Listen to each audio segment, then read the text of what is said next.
que me dicen que ya está por acá. Mi admirado, querido, lo he visto en varios medios de comunicación, Ricardo Valderas, que ha hecho una grandísima investigación sobre el tema del foro consultivo. Vamos a hablar de esto desde cero, por si no se han enterado, que tengan un buen resumen y pues le doy la bienvenida a este que es tu espacio. Querido Ricardo, ¿cómo estás? Muchas gracias por aceptar la invitación. Renata, muchas gracias a ti por la invitación y saludos al auditorio de Sin Censura. Y bueno, siempre un placer estar atendiendo tu llamada. No, hombre, muchísimas gracias. Nos encanta tenerte por acá. No sé si podemos empezar con que para que si hay algún despistado o despistada por acá, que se ha hablado mucho de este tema, pero bueno, siempre la vida pasa y de pronto no nos enteramos a veces de lo que está pasando muy a fondo. Si nos pudieras dar un resumen de qué es lo que está pasando y ahorita ya nos metemos así a desmenuzar el escandalazo que es. Sí, sin ningún problema. Mira, nosotras en Poder, en enero de 2019, recibimos una filtración con aproximadamente 7,500 documentos en los que se narraba, digamos, diferentes estructuras o mecanismos por los cuales algunas autoridades, algunas empresas y algunos científicos pues desarrollaban proyectos con el objetivo de bajar fondos. Estos proyectos normalmente quedaban inconclusos. Y bueno, yo levanto la mano, esta información llega por la plataforma México Leaks, que dicho sea de paso es la alianza de medios más grande del país, en donde nosotras recibimos las filtraciones y cada medio de comunicación levanta la mano y desarrolla un proyecto de investigación. A veces se publica en colaboración, a veces vamos solos. En el caso de la mafia de la ciencia, en un origen, fuimos solos. Entonces, lo que nosotros abordamos en una primera instancia es en el 19 de septiembre de 2019, en donde publicamos un reportaje sobre cómo se estuvieron utilizando los recursos de Cibiogem, es decir, una dependencia aledaña al Consejo Nacional de Ciencia y Tecnología, bueno, para bajar recursos y fortalecer el paquete tecnológico de industria de transgénicos, específicamente lo relacionado con Monsanto y el agrotóxico, el glifosato.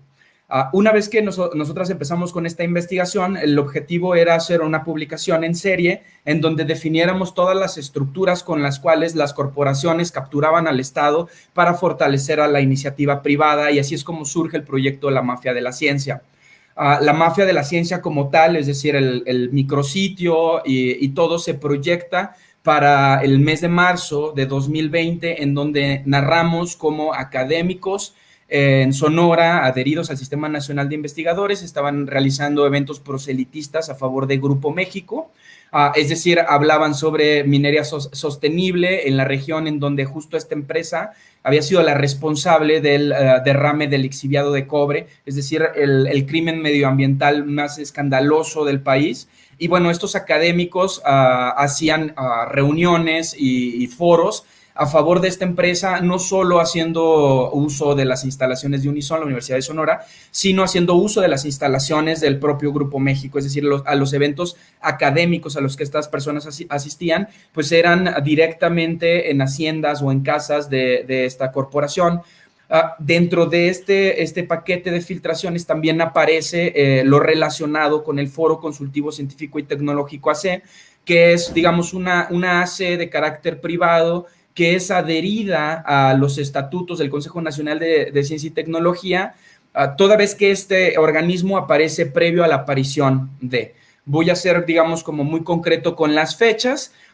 Nosotras encontramos que la Ley de Ciencia y Tecnología se publica el 5 de junio del 2002, mientras que el Foro AC, esta iniciativa privada, se constituye frente al notario público Ángel Gilberto Adame el 29 de noviembre del 2002. Finalmente, el estatuto con el que ellos aseguran que la construcción de este negocio es legal aparece hasta el 9 de diciembre de este mismo año, es decir, estuvieron operando sin ley aproximadamente un mes y medio. Esto es relevante porque descarta alguna de las aseveraciones que han surgido ahora con el boom del tema por la solicitud de la Fiscalía de prisión preventiva para 31 presuntos implicados en delitos de corrupción y de delincuencia organizada, dado que hablar de una AC por sí misma no se trata de una irregularidad, es decir, la irregularidad es que esta AC haya sido constituida previa a la articulación con la que le hicieron legal, es decir, los políticos en funciones construyen esta ACE y la financian con 50 millones de pesos al año, pensando en que eventualmente iba a ser legal. Esto es lo que está en juicio en este momento.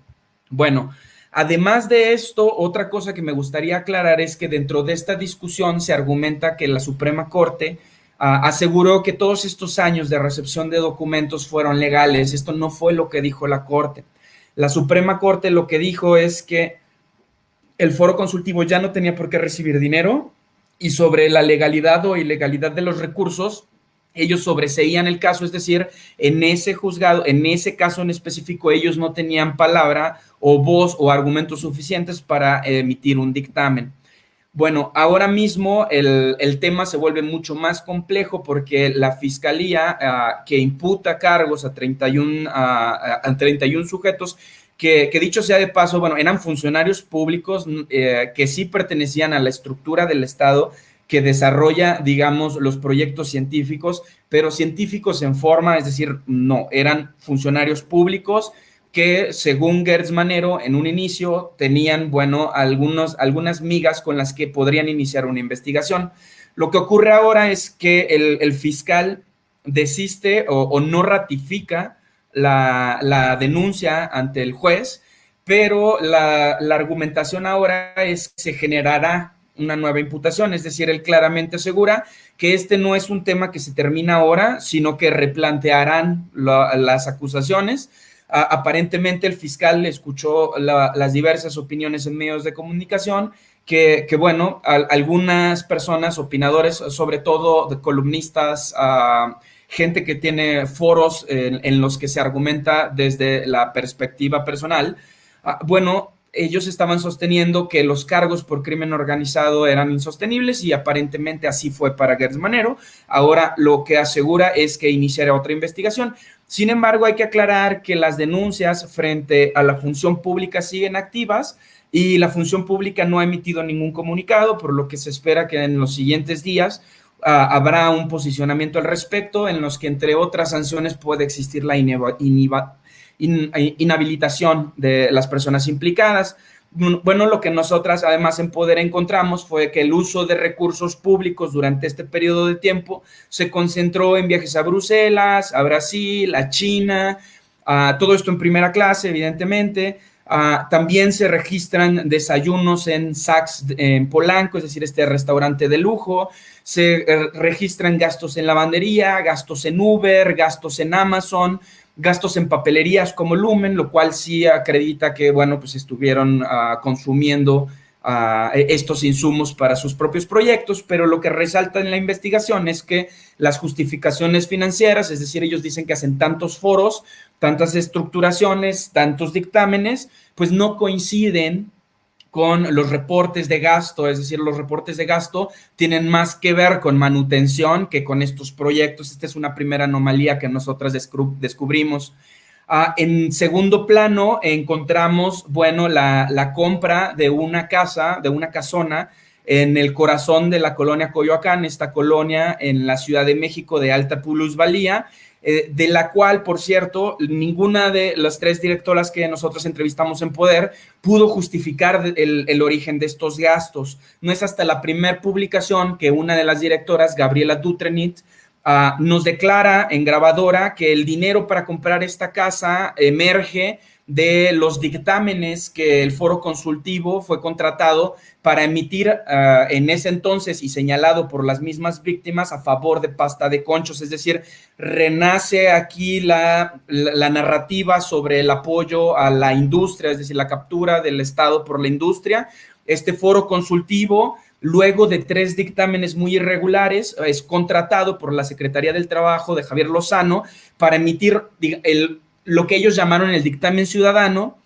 pero bueno, las víctimas del desastre de Pasta de Conchos aseguran que José Luis Fernández Sayas, el entonces director del Foro Consultivo Científico y Tecnológico, se negó sistemáticamente a recibir a las colectivas de las víctimas por el desastre de Pasta de Conchos, específicamente lo ocurrido en la mina 8, en la explosión en donde varios mineros perdieron la vida.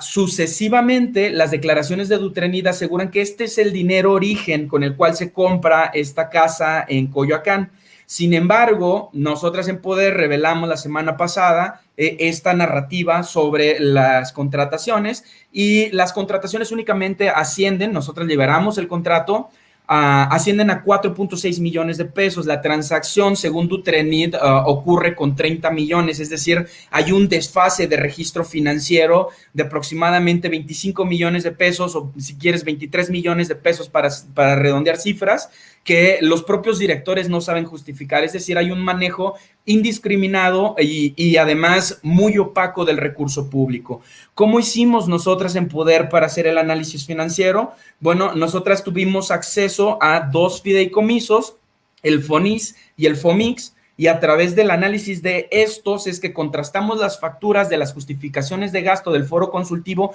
y otros proyectos publicados en FOMIX, La Ciencia del Dinero, para poder nosotros saber si el dinero, digamos, estaba relacionado con lo que ellos decían que gastaban, y lo que encontramos es que no. En esta segunda etapa de investigación, en la FOMIX, La Ciencia del Dinero, encontramos otros negocios, además de lo que ha ocurrido con el Foro Consultivo Científico y Tecnológico. Por ejemplo, el de Lunaria, el tercer intento de planetario del estado de Jalisco, que fue anunciado por el gobernador Aristóteles Sandoval Díaz, este gobernador que asesinaron en Puerto Vallarta, como, digamos, la estructura más fortalecida para proyectos museísticos y científicos de toda América Latina, que ahora mismo no tienen ni cafetería, y una de las familias más poderosas de la entidad, hablando de arquitectos, pues era la encargada de desarrollar este proyecto, y junto con una barda perimetral, ambas no existen, el proyecto está dado por terminado y nadie está cumpliendo o nadie está haciendo cumplir la ley respecto a los sistemas contractuales relacionados a esto. Encontramos también, digamos, un caso sobre despidos injustificados en la Academia Mexicana de Ciencias, esta poderosa institución del aparato científico, en donde estos 50 trabajadores, todos bajo el esquema de subcontratación, fueron separados de sus funciones de la noche a la mañana, y por las cuales la academia nunca salió a protestar, es decir, nunca se quejó de esta violación a los derechos laborales. De hecho, ahora mismo hay una chica que está organizando a todas las personas despedidas para meter presión al gobierno de Andrés Manuel y que se hagan responsables en materia contractual